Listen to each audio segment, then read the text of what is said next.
Sabemos que es una situación muy complicada, somos conscientes de ello y por este motivo no queremos contribuir a más preocupación ni entre la militancia ni entre la sociedad extremeña. El Partido Popular de Extremadura no va a contribuir a este malestar ni vamos a someter a los militantes a ninguna tensión innecesaria.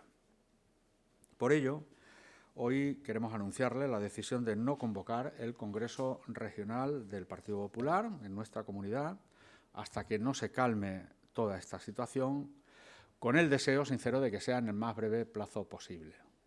Y nuestro mensaje como presidente es unidad, unidad y unidad. Y ello porque el Partido Popular es un partido que es necesario para la democracia.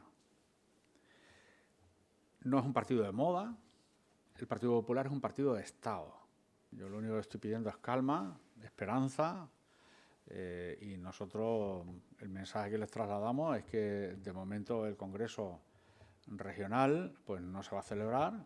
Les he dicho expresamente que espero que cuanto antes se resuelva la situación que está viviendo el Partido Popular y por lo tanto recuperamos la normalidad, ¿no? Y esa es mi aspiración y en eso y esa es mi aportación, la que yo hago y la que hacemos los presidentes provinciales de Cáceres y Badajoz desde nuestra comunidad autónoma.